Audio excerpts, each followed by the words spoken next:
왜 감독님은 항상 그 선수만 편애하십니까? 이것은 김혜성 선수가 소중한 2타점 적시타를 기록하고도 교체되자 분노 속에 내뱉은 말로 전해졌습니다. 이 사건은 다저스와 파드리스의 경기 중 발생했으며 경기장의 페트코, 파크 분위기를 달아오르게 만든 것은 단순한 경기 내용뿐 아니라 벤치에서 쌓인 갈등이 폭발했기 때문입니다. 쪽으로 날아가는 훌륭한 2루타를 기록한 직후 김혜성은 추가 기회를 받을 것으로 예상되었지만 데이브 오워츠 감독은 좌완 투수를 상대로 엘리케 에르난데스를 기용하며 또다시 김혜성을 교체했는데요. 김혜성은 분노를 억누르지 못하고 충격에 빠진 표정으로 벤치로 곧장 걸어갔습니다. 이 장면은 관중들뿐만 아니라 쇼의 오타니마저도 로버츠 감독에게 경고를 날리는 결과로 이어졌습니다. 다음에 또 그런 식으로 하신다면 저는 경기 출전을 거부하겠습니다. SNS에서는 로버츠 감독의 편향적이고 보수적인 선수 기용 방식에 대한 비판이 순식간에 퍼지고 있죠. 이에 대해 다저스 감독은 즉시 해명을 시도했지만 미국 야구 팬들은 여전히 분노를 감추지 않았습니다.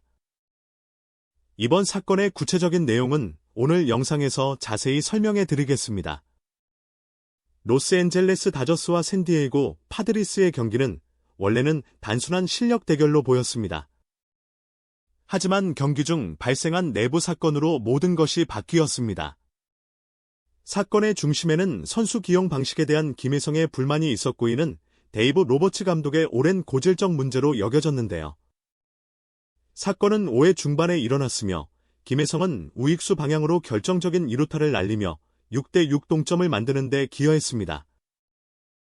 그의 활약은 많은 전문가들과 팬들로부터 다음 상황에서도 그가 계속 기용될 것이라는 기대를 낳았습니다. 하지만 불과 몇 분 후 샌디에이고 좌완 투수를 투입하자 데이블 오워츠 감독은 또다시 엘리케 에르난데스를 기용하며 김을 교체했습니다. 감정을 주체하지 못한 김혜성은 실망과 분노가 섞인 표정으로 벤치로 향했습니다. 더그아웃 근처에 있던 기자들에 따르면 김혜성은 왜 감독님은 항상 그 선수만 편애하십니까라고 조용히 중얼거렸다고 전해졌는데요. 이 바른 팀을 위해 최선을 다한 선수가 느끼는 부당함을 그대로 드러낸 것입니다. 사건은 곧 관중뿐 아니라 동료 선수들에게도 큰 반향을 일으켰습니다. 특히 슈에이 오타니는 경기 후 인터뷰에서 다음에 또 그런 식으로 처리하며 저는 출전을 거부하겠다라고 감독에게 경고했습니다. 오타니의 발언은 단순한 개인적 불만이 아닌 다저스 내부 갈등이 임계점에 도달했음을 시사합니다. 트위터와 레디 등 SNS에서는 데이브 로버츠 감독을 비판하는 게시물이 폭주했죠.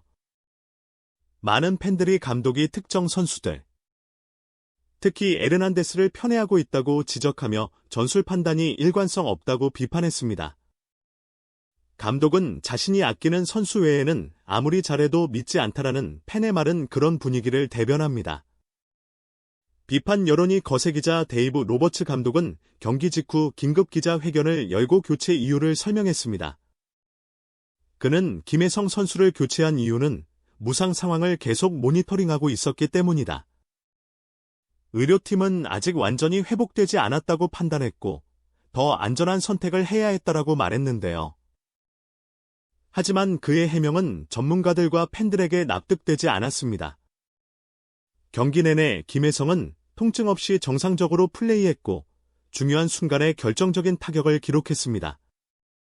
반면 교체된 에르난데스는 경기 후반에 안타 없이 2번의 삼진으로 경기를 마쳤습니다. SP의 전 해설자 스콧 레비는 로버츠 감독은 이전에도 이해할 수 없는 교체를 자주 했다. 정말 부상이 문제였다면 왜 처음부터 김혜성 선수를 출전시켰습니까? 경기 전엔 왜 아무도 그의 상태에 대해 언급하지 않았습니까라고 지적했죠. 로버츠 감독의 방어적인 태도는 오히려 갈등을 증폭시켰으며 내부 소식에 따르면 일부 선수들 역시 감독의 운영 방식에 불만을 품고 있다고 합니다. 익명을 요구한 한 선수는 아무도 직접 말하진 않지만 많은 선수들이 공정하지 못하다고 느끼고 있다. 최선을 다해도 이해할 수 없는 이유로 교체당하곤 한다라고 전했습니다.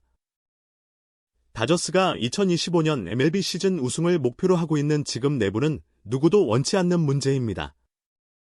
현재의 상황을 제대로 수습하지 못하고 운영의 투명성을 보장하지 못한다며 데이브 로버츠 감독은 선수단의 신뢰와 팀의 중심을 잃게 될 수도 있는데요. 팬들은 이제 다저스 구단이 이것 비판에 어떻게 대응할지를 지켜보고 있습니다.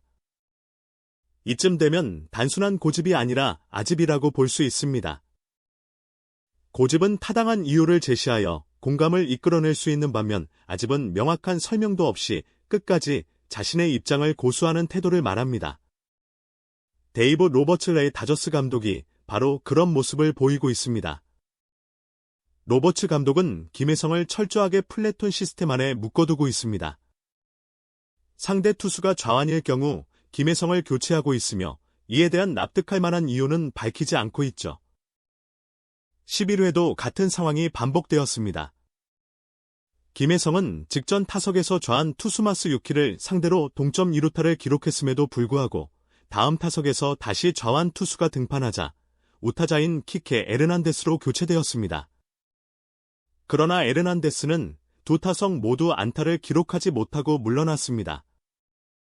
로버츠 감독은 과거에도 김혜성이 좌완 투수를 상대로 홈런을 친 직 다음 타석에서 좌완 투수가 등판하자 다시 교체한 전례가 있는데요. 이날 김혜성은 미국 캘리포니아주 샌디에이고 펠코파크에서 열린 2025 메이저리그 샌디에이고 파드리스와 원정 경기에 9번 타자이자 중견수로 선발 출전하여 3타수 1안타 1타점을 기록하였습니다. 이로 인해 시즌 타율은 0, 414에서 다소 하락하였습니다. 2회 초 2대2로 맞선 상황에서 김혜성은 1사주자 없는 상황에서 샌디의 고의로한 선발 리피에타와 상대였으며 3볼 1스트라이크에서 5째 높은 직구를 받아쳤지만 유격수 뜬공으로 물러났죠. 초에는 팀이 5대3으로 앞서 있는 가운데에서 3회 찬스를 맞았으나 헛스윙 삼진으로 기회를 살리지 못했습니다. 이후 5회 초 팀이 5대6으로 역전당한 상황에서 2사루 기회가 주어졌고 상대 투수는 좌완 마스 유키였습니다. 이번에는 로버츠 감독이 김혜성을 교체하지 않고 그대로 타석에 세웠습니다. 김혜성은 마스의 두 번째 투구인 시속 143km의 몸쪽 슬라이더를 잡아당겨 우측 담장 구석으로 타구를 보냈고 이로써 동점을 만드는 적시 2호타를 기록하였는데요. 6대6으로 팽팽히 맞선 8회 초 1사 상황에서 김혜성이 다시 타석에 들어섰습니다. 이때 샌디에고는 우한 불펜 제로마이아 에스트라다를 내리고 좌완 아드리안 모레온을 투입하였습니다. 이에 로버츠 감독은 김혜성을 교체하고 오타자인 엘리케 에르난데스를 타석에 올렸으며 에르난데스는 삼진으로 물러났습니다. 이날 다저스는 연장 10회 끝에 8대7로 승리하였는데요. 한편 샌프란시스코 자이언츠의 이정우 선수가 등 통증으로 인해 이틀 연속 결장하면서 시즌 개막 이후 처음으로 선발 라인업에서 제휴되었습니다. 이정우는 8일 미국 샌프란시스코 오라클 파크에서 열린 애틀랜타 브레이브스와의 경기에서 결정했으며 전날 경기에서는 대타로 출전했지만 헛스윙 삼진을 기록한 바 있습니다. 그러나 91경기에는 아예 출전하지 않고 충분한 휴식을 취하였습니다. 샌프란시스코의 반벨빈 감독은 현지 언론과의 인터뷰를 통해 이정우가 등 부위의 불편함을 느껴 출전을 제한하게 되었다고 밝혔으며 통증의 정도는 심각하지 않은 것으로 전해졌죠. 이정우는 지난 3월 스프링 캠프 기간 중에도 비슷한 부위의 통증으로 경기에 나서지 못했던 이력이 있습니다. 구단 측은 이정우에게 하루 더 휴식을 부여한 뒤 오는 11일 콜로라고 로키스와의 원전 경기에 맞춰 복귀시킬 계획이라고 설명하였습니다. 한편 9일 이정우 없이 경기를 치른 샌프란시스코는 4대3으로 승리하며 5연승을 이어갔습니다. 4회 말 2사 3루 상황에서 터진 마이크 야스렘스티의 2타점 2루타와 상대 수비 실책이 더해져 역전에 성공하였는데요. 이날 승리로 샌프란시스코는 시즌 38승 28패를 기록하게 되었으며 내셔널 리그 서부 지구 선두인 LA 다저스를 한 경기 차로 바짝 추격하게 되었습니다. 입니다.